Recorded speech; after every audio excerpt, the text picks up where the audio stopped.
From KMUW Wichita. From Toronto, Ontario. And from Armia, Spain. This is You're Saying It Wrong. Let's talk words.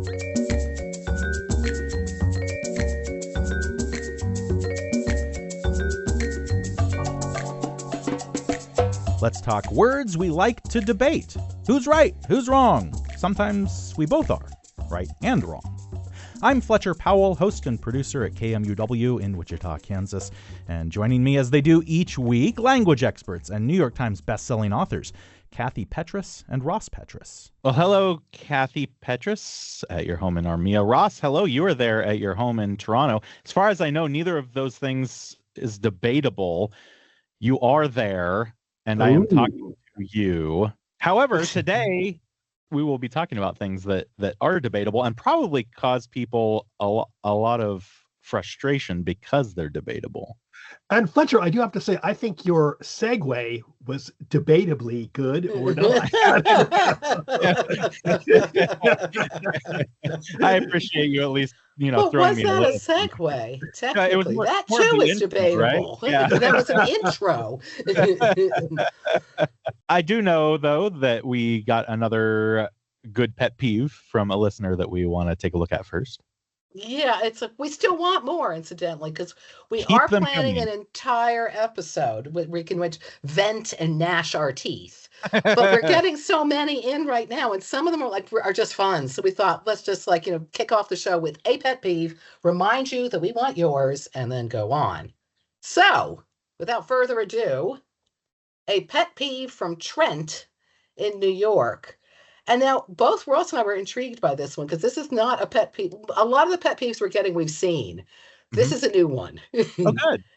Although this one, I do have a little issue with this. Go on, Kath. Okay, Ross, we'll let you weigh in. No, but read the pet peeve, then I'll weigh in. I will do. This is Trent now in New York. I don't know where in New York. He just said Trent in New York. A pet peeve of mine revolves around the word jaguar, Jaguar. Referring to both the car and the animal. For some reason, people here seem to think they're pronounced the same way.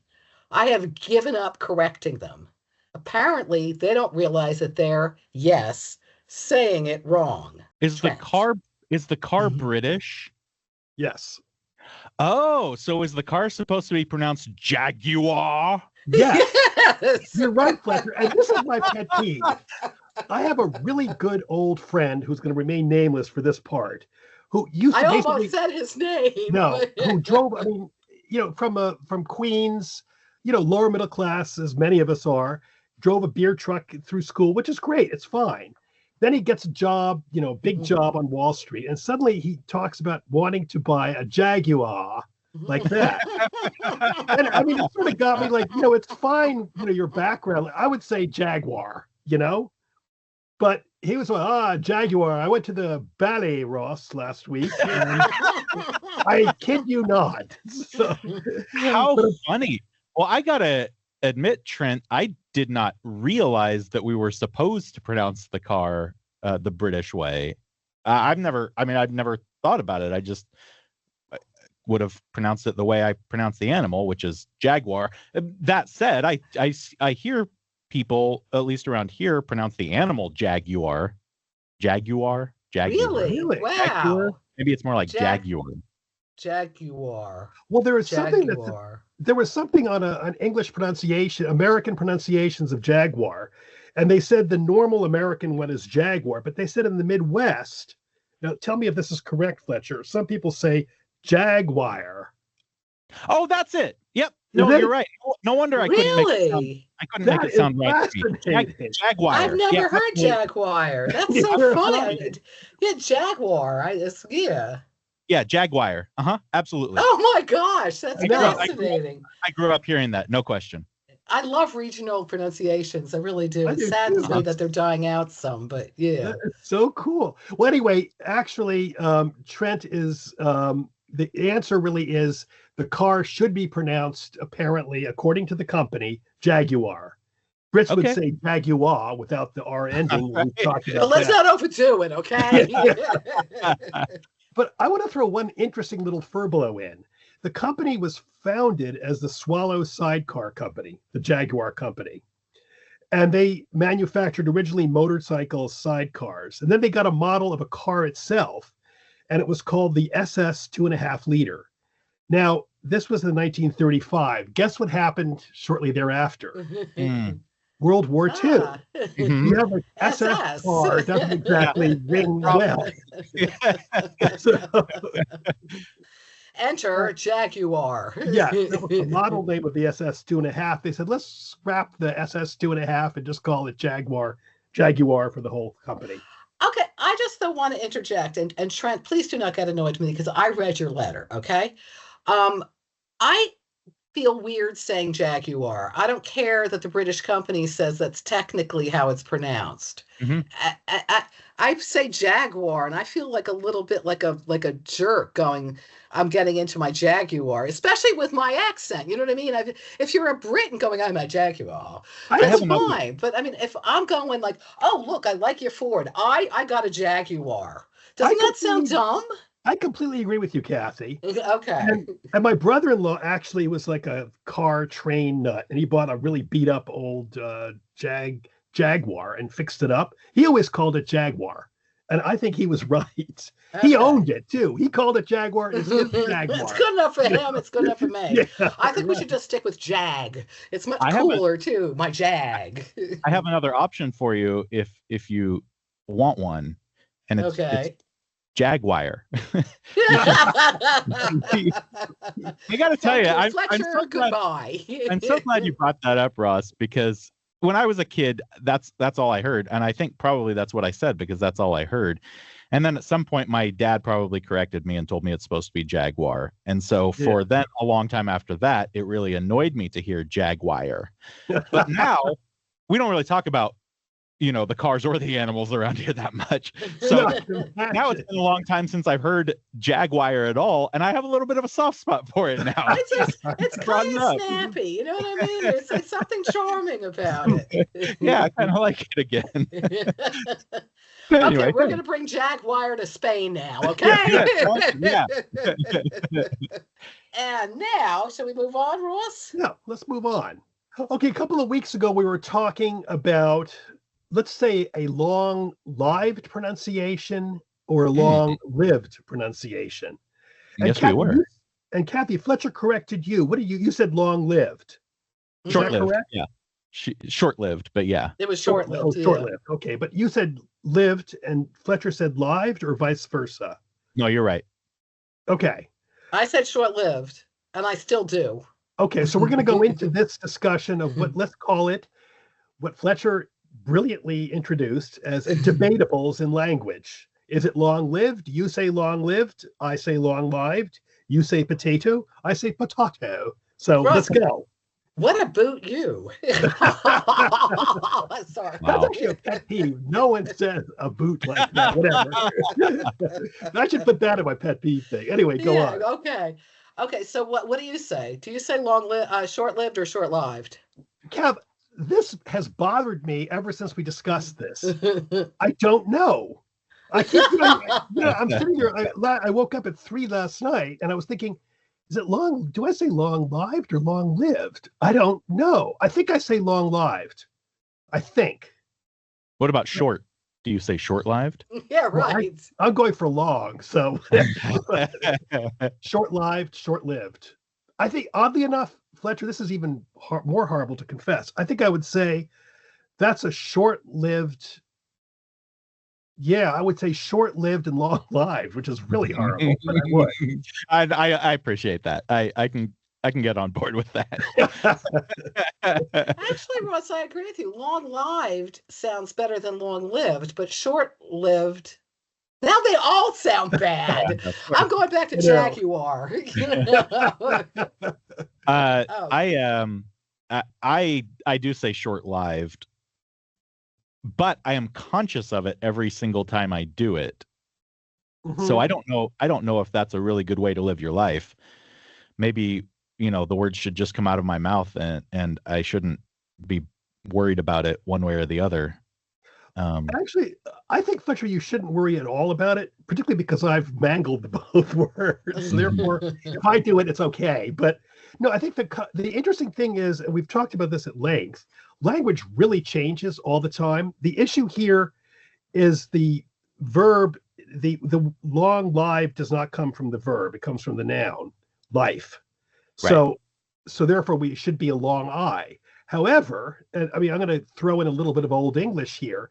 Life in Old English was spelled L-I-F, and it was pronounced. This is before we have to talk about this one day. Kath and I keep avoiding it, but there was something called the Great Vowel Change in English around the 1400s or so, and long vowels changed pronunciation. Life in Old English would have been pronounced leaf, as in the tree. And then if you're adding an ed ending, that has its own syllable.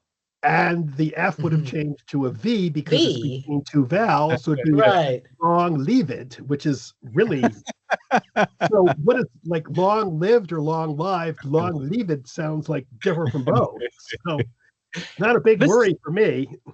Yeah, as far as I know, they're both acceptable now. I mean, they have to be because I would guess a much higher percentage of people say short-lived than say short-lived. Although technically, I mean, if you're going to be historical, you are correct and I'm wrong. Right. If you're going to be like modern, which I am a modern kind of woman, I would argue that because you're seeing it L-I-V-E, you do think live as opposed to live because it's not life anymore. Right. And then the American Heritage Dictionary a number of years ago at this point, it was interesting, they had 43%, they had a panel, a usage panel. Is this good? Is this right? Is this wrong? 43% liked the short I sound, 39% preferred the long, and 18% found, and I'm in the 18%, and Kathy, I think Fletcher, we all are, found both pronunciations equally acceptable. I do, but I prefer short. I prefer lived. But I'm not going to have a fit about either way, to me. Yeah. No. Yeah. No. It's one of those things where I'm being a little snotty about it, and everybody else says it a different way, and that's totally fine. True. Next, momentarily. Okay. What does that mean to you, Fletcher? Momentarily, in a short period of time. I will do that momentarily. I will do that in just a little bit of time. Sometime.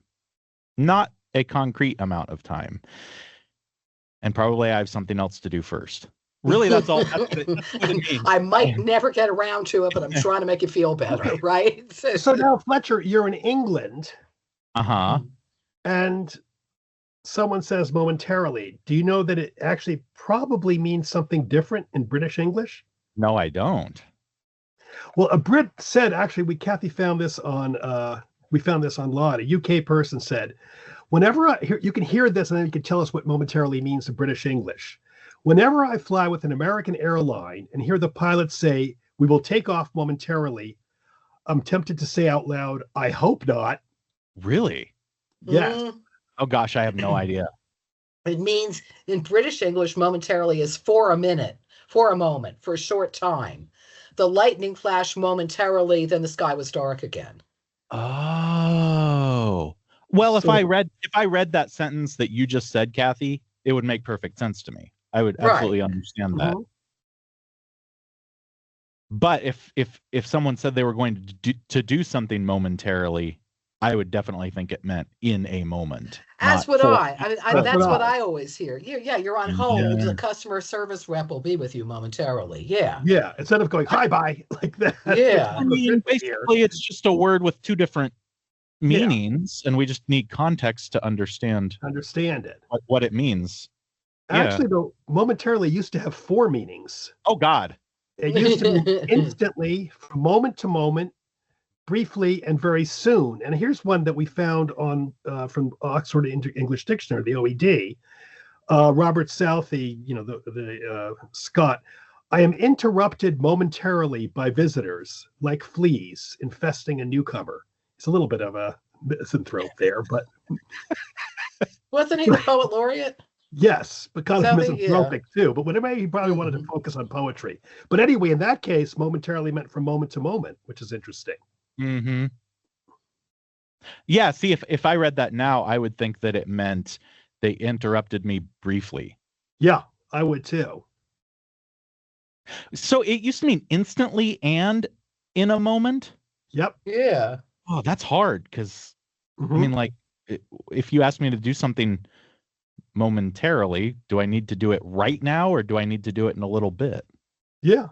But Ew. fortunately, that's going away. So Yeah, The that's interesting fun, thing is that the fourth meaning that Ross said, the very soon, like, what we were talking about how we do it in a short time, was pretty rare. And it was the Mhm. 1900s that caught on in the United States Mhm. because it sort of melded with the second meaning from moment to moment. And now you've got the last two meanings, the briefly and the very soon, both coexist. Mhm. Mhm. It's Mhm. just that you don't have the last one as often in current British. And we don't really have that British one. It's virtually nowhere in current American, I would say. For a short time? No? Yeah. I don't Oh, think I think, like I said, I think if I came across that reading something written by an American, I wouldn't think any. I mean, Yeah. I would absolutely understand it. I mean, I- assuming the context Oh, was there. I agree. I think you'd understand it, particularly with the lightning flashed momentarily. You see the past tense, and the past tense gives you an idea that it's not, going to happen in a moment. Yeah. But I don't think it's really. I mean, if I'm just thinking how I would use it, I would use momentarily almost exclusively.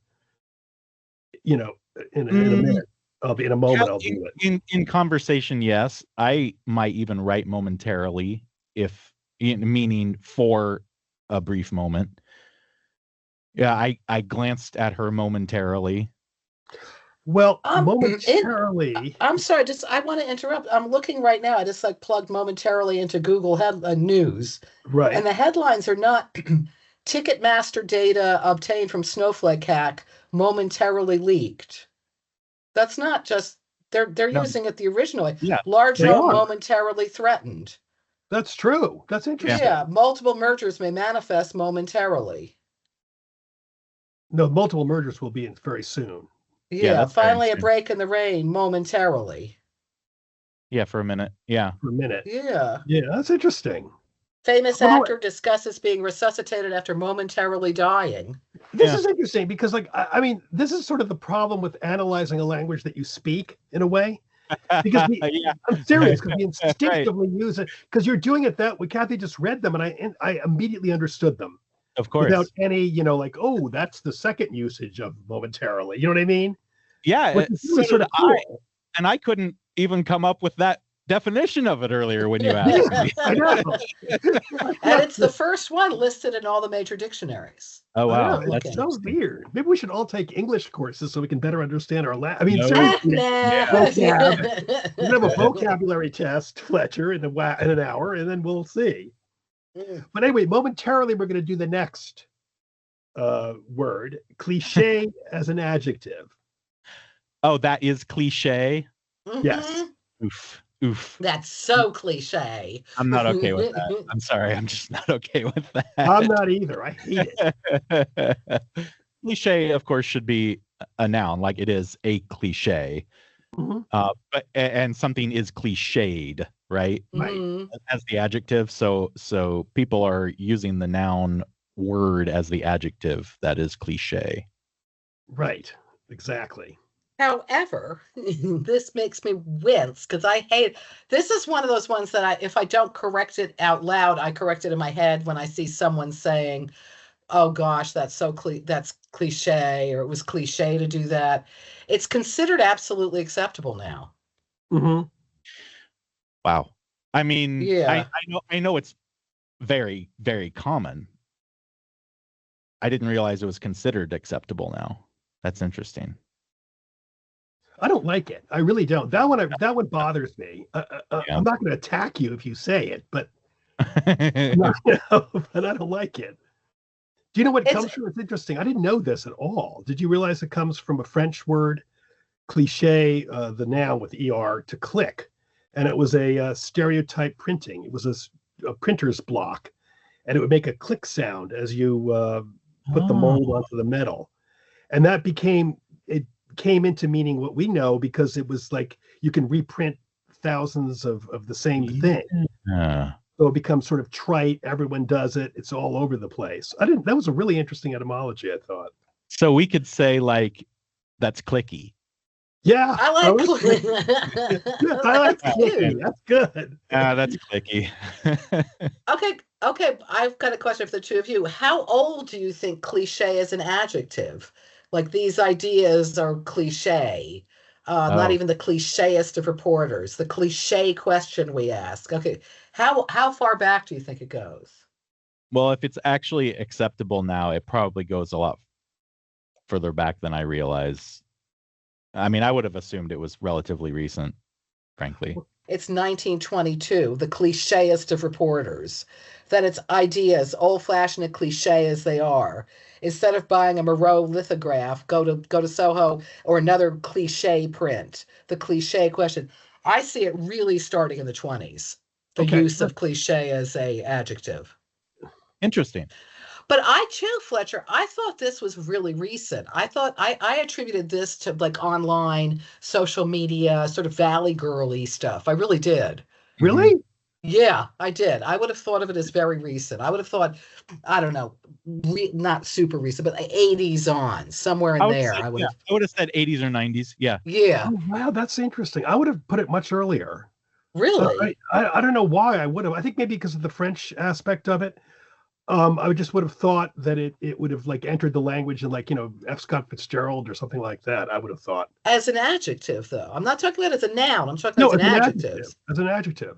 Yeah. That's what I meant. I would have just, I mean, you know, it's like there's no scientific reason why I would have thought so. I just thought so. Yeah, no, I thought it was definitely a modern thing. And I thought 20th century thing. Well, later 20th century. Yeah, I have to go now. I've been very hot. I don't like it, though. I'm still going to dislike it when I see it. People saying that's so cliche. I like it so cliched. I don't like that at all. Okay, sure. Wait, Fletcher, this is another one. I was surprised this was a fairly common mistake, and we were too. Is it basically, we're going to say people are unfazed by it? Now, when we say unfazed, this is a spelling question. Is it UNPHASED or UNFAZED? Yeah, the latter. You're right. Yeah. It's shocking. Did you say you were surprised that people get that wrong? Yeah. Oh, I'm not surprised at all. You're not? Okay. No, well, like, I mean, phase, PHASE, is a much more common word, I think, than phase, FAZE. Mm-hmm. So it's not surprising to me at all that people would just assume that it was the phase, PHASE, like without thinking about what that might mean. Just automatically doing. Yeah, we found one. I found one on. We found one on NPR. Actually, an interview with a book, Brett Anthony Johnston's novel "Remembering Like This," and it wasn't the author who did it. The transcriber had the thing, and they wrote phased, PHASE. Oh wow! And apparently, we looked at it, and it's in many, many places. And for both of us, we didn't really expect it, but you did, which I have to hand it to you.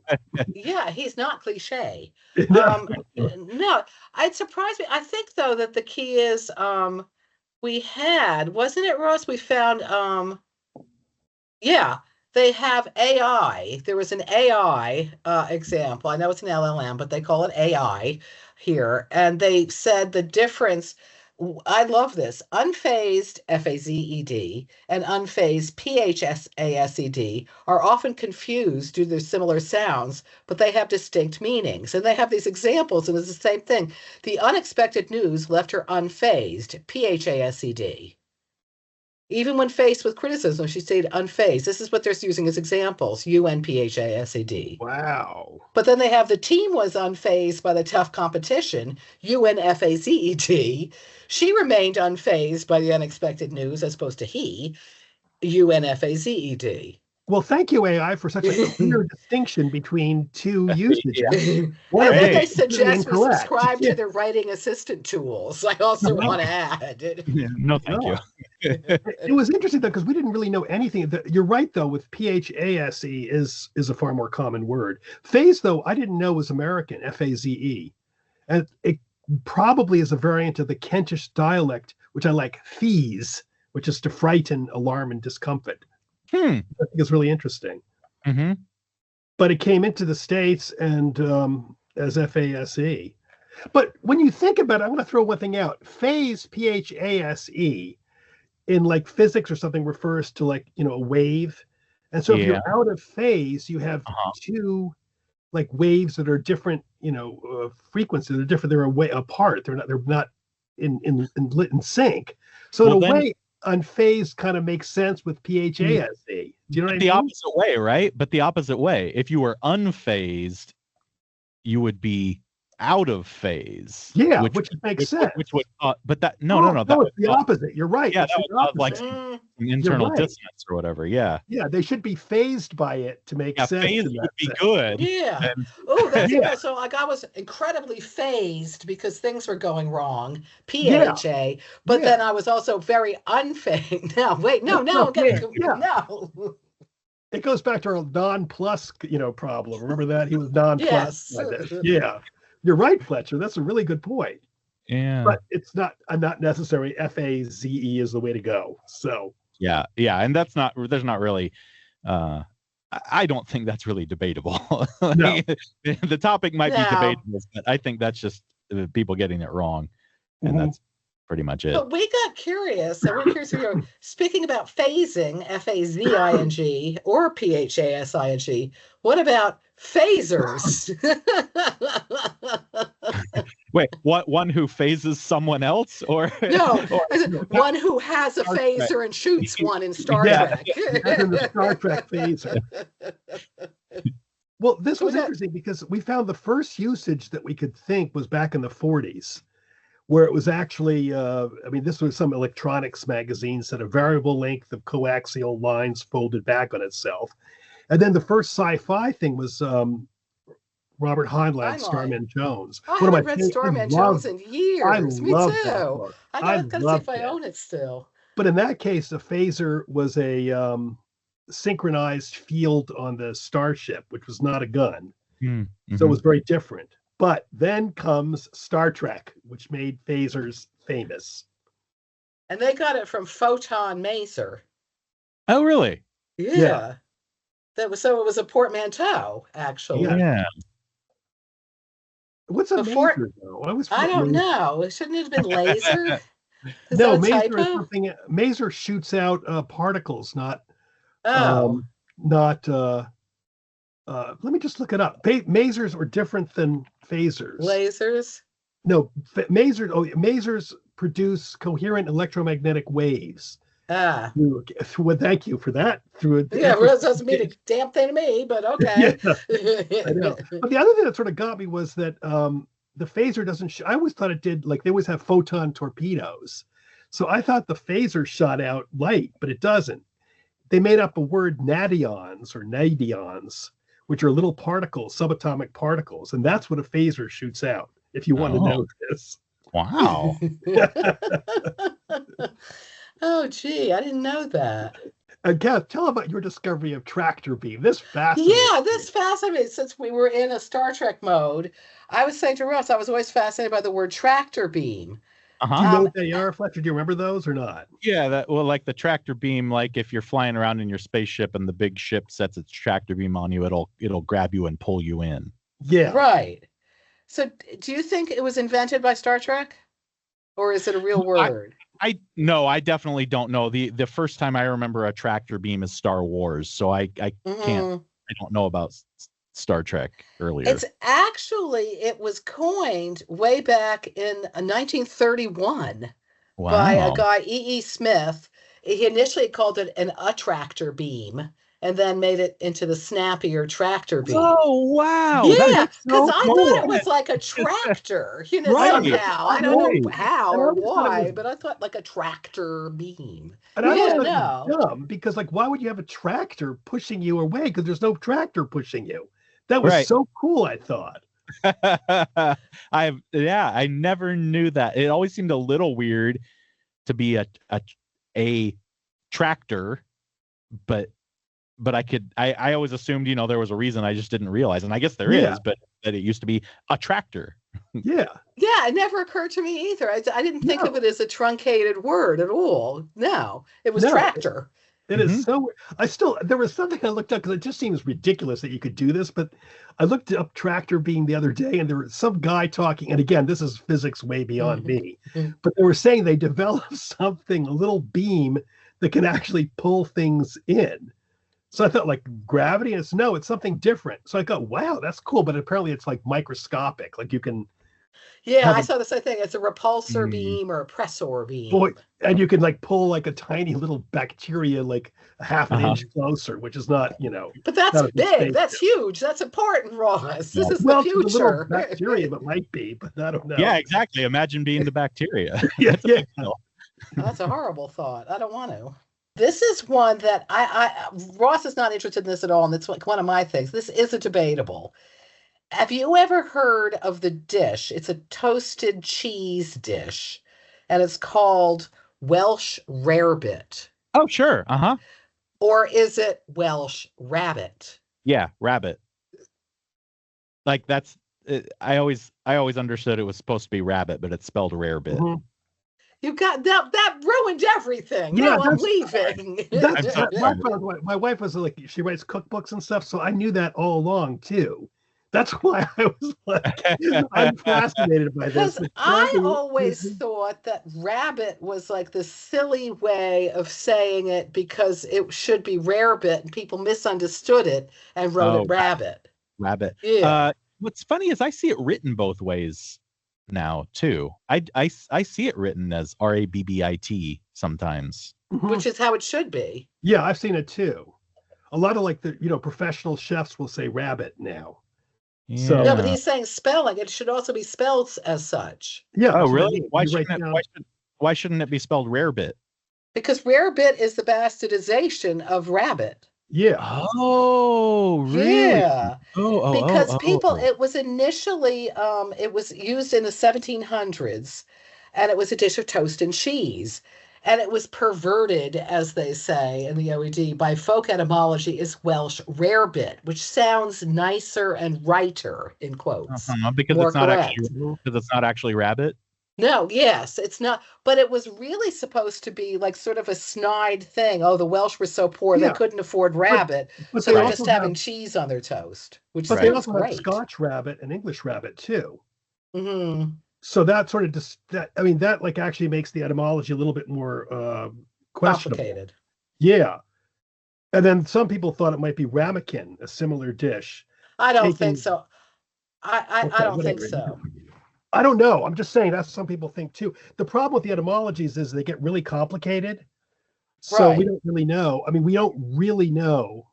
But the other question I still have is, have either of you eaten Welsh rabbit? Sadly, No. no. I picked up a cookbook from Emerald from the library, and he had what looked like a really good Welsh rabbit recipe, and I just didn't get around to making it before I had to take it back. I've had it. I really like it. It looked I really like good. anything with cheese. If there's cheese Yeah. involved, I I'm know. on it. That's what I think too. I've made my own little version of it too. So Well, I also like the fact that they say that the Welsh was pejorative, and that might, Ross, explain the English rabbit and the Scotch rabbit. That it wasn't it wasn't necessarily from Wales. The point was it was not rabbit. It was just cheese. So it's pejoratives. Yes, Welsh rabbit, like fake rabbit, Right. So we have faux this, rabbit. we have this dish with cheese and bread, and for some reason it's called rabbit, but the Welsh are the poor ones, so we'll call it Welsh. yeah, Yeah. but then yeah, it's possible. I don't know. I that one needs, to me, that needs a lot of work. you know. Because I did we should find do? that they said among the English, Welsh was used, I quote this, disparagingly of inferior or substitute things. Oh, I Yeah. know that, but I'm saying the rabbit part is what got me. Like the fact that the English and Scots had rabbit. Like, But it why would wasn't you that. have- That's what I'm saying. That was an extension of the Welsh rabbit. Oh, so like Welsh rabbit would have come first, and then Yeah. English and Scotch rabbits came After. later. After. Yeah, that's what So- I'm this saying. I see what you're saying. So now we have to decide like which came first. I'm going to put this rating right now and see if we can find out. I have Which Welsh came rabbit first? Which came first, 1724. the Welsh or the rabbit? I have Welsh rabbit 1724, Scotch rabbit 1743, English rabbit 1747. So basically the same period, though, really. No, Welsh rabbit was first. But 1725 versus 1740 doesn't seem like that big of a 20 difference. long years, Ross. You know, I think we A should lot do. can happen.